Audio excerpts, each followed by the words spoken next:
मुझे बहुत जोर की प्यास लगी है गौरी। रुको ना, किसी के घर के पास रुको, मुझे उनसे पानी लेना है। हाँ ठीक है, पास में एक घर है, चलो वहीं चलते हैं। दोनों पास के घर में पहुँचते हैं। घर में कोई है क्या? मुझे बहुत प्यास लगी है, मुझे थोड़ा सा पानी दे दो। तभी एक औरत पानी लेकर आती है। ये लो, मैंने तुम्हारे लिए पानी लाया है, पी लो। गोपाल ग्लास लेकर पानी पीता है और जैसे ही ग्लास उसके हाथ में रहता है वो ग्लास सोने का बन जाता है। ये सब देखकर सभी दंग रह जाते हैं। ये क्या, ये ग्लास सोने का बन गया? ये कैसे हुआ? किसी के छूने से मेरा साधारण गिलास सोने का बन गया। तुम कोई साधारण इंसान नहीं हो, तुम जरूर कोई जादूगर हो। नहीं, मैं कोई जादूगर नहीं हूँ। मुझे वरदान मिला है कि मैं जिसे भी छूऊंगा वो सोने का बन जाएगा। तुमने मेरी सारी गरीबी दूर कर दी, तुमने मेरी बहुत बड़ी तकलीफ हल कर दी। भगवान तुम्हें हमेशा खुश रखे। औरत खुश होकर वहाँ से अंदर चली जाती है। हमने एक गरीब की तकलीफ दूर कर दी, चलो अब अपने घर चलते हैं।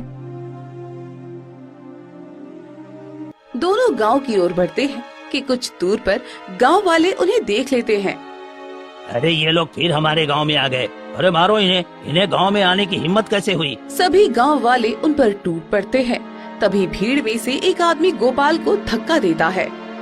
छोड़ो मुझे, छोड़ो मुझे, छोड़ो मुझे, मत मारो मुझे, छोड़ो मुझे, मत मारो। और अचानक वो आदमी सोने की मूर्ति बन जाता है। अरे ये क्या, ये मनोज सोने की मूर्ति बन गया, ये कैसे हुआ? लगता है इसके हाथ में कोई जादू है, इसके छूने से ये सोने की मूर्ति बन गया। अब भागो यहाँ से, अरे भागो वरना हम सबको मूर्ति बना देगा। सभी गांव वाले भागने लगते हैं।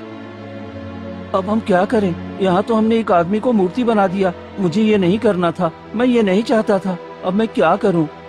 तभी एक औरत दौड़ती हुई आती है और गोपाल का पैर पकड़ लेती है। भगवान के लिए मेरे पति को ठीक कर दो, ये मेरा इकलौता सहारा थे। अगर इन्हें कुछ हो गया तो मैं अपने बच्चों को कैसे पालूंगी? मैं तुमसे विनती करती हूँ, इन्हें फिर से इंसान बना दो। गोपाल, अब तो मुझे भी समझ में नहीं आ रहा है कि अब हम क्या करें। उसी समय एक तेज रोशनी फैलती है और साधु महाराज प्रकट होते हैं। सभी गांव वाले जुटते हैं। तुम सबको जरा भी शर्म नहीं आती? एक मासूम इंसान के साथ ऐसा व्यवहार करते हुए, क्या यही तुम्हारा धर्म है? महाराज, हमें माफ कर दीजिए, हमसे गलती हो गई, पर इसने तो एक इंसान को सोने की मूर्ति बना दिया। अब बताइए, ये फिर से इंसान कैसे बनेगा? जब ये साफ हो गया है कि इसके हाथ में जादू है, तो हम इसके साथ गांव में कैसे रहें? साधु महाराज, आप यहाँ? हाँ बेटा, मैं यहाँ हूँ। तुमने मेरी मदद की थी, तो भला मैं तुम्हें कैसे अकेला छोड़ सकता था?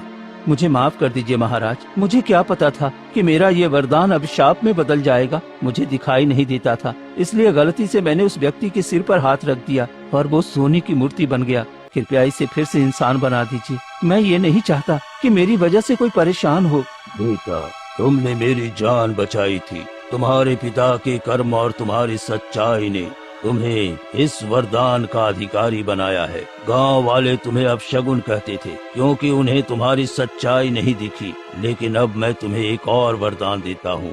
तुम्हारी आंखें इसी क्षण ठीक हो जाएंगी।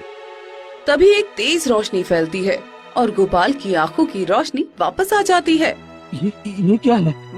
मैं देख सकता हूँ साधु महाराज, मैं सच में देख सकता हूँ। ये कैसा चमत्कार हुआ? अब तो मुझे सब नजर आ रहा है। मैं इस दुनिया को देख सकता हूँ। हाँ, मैं इस दुनिया को देख सकता हूँ। ये तुम्हारी सच्चाई और दया का फल है बेटा। अब तू हमेशा देख सकेगा। और याद रख, ये जो सोने का वरदान है ये तेरा है, पर इसका उपयोग केवल जरूरतमंदों की मदद के लिए करना। जब तू अपने हाथों से किसी के सच्चे मन से मदद करेगा तो तेरा वरदान सच्चा फल देगा। मैं वादा करता हूँ महाराज, मैं इस वरदान का उपयोग सिर्फ भलाई के लिए ही करूँगा। मैं किसी को नुकसान नहीं पहुँचाऊंगा। तभी एक तेज प्रकाश फैलता है और साधु महाराज धीरे धीरे गायब भी हो जाते हैं। गोपाल, हमें माफ कर दो। हमने तुम्हें क्या क्या नहीं कहा, लेकिन तुम तो सच्चे दिल वाले हो। तुम्हारा वरदान तो भगवान का आशीर्वाद है। गोपाल धीरे से उस व्यक्ति की मूर्ति को छूता है जो सोने में बदल गया था। पल भर में वो फिर से इंसान बन जाता है। अरे ये तो फिर से जिंदा हो गया। मतलब एक बार छूने से चीजें सोने की बन जाती है और दोबारा छूने से फिर वैसी ही हो जाती है। हाँ, अब किसी को डरने की जरूरत नहीं है। अब ये वरदान किसी को नुकसान नहीं पहुँचाएगा, बल्कि सबकी भलाई करेगा। गांव वाले भावुक होकर गोपाल के पास आते हैं। बेटा, अब से तू हमारा बेटा है। हमने तुझे बहुत गलत समझा था। आज से तेरी और गौरी की इज्जत पूरे गांव में होगी। देखा गोपाल, माँ का वरदान अब सबके काम आ रहा है। अब कोई गरीब भूखा नहीं रहेगा, कोई अकेला नहीं रहेगा। हाँ गौरी, आज मैंने सीखा कि वरदान का असली मतलब क्या होता है। किसी के चेहरे पर मुस्कान लाना। उस दिन के बाद से गांव में फिर कभी किसी ने गोपाल को अपशकुन नहीं कहा। गांव के हर गरीब इंसान की मदद गोपाल और गौरी मिलकर करते रहे और सभी गांव वाले खुशी खुशी अपना जीवन बिताने लगे।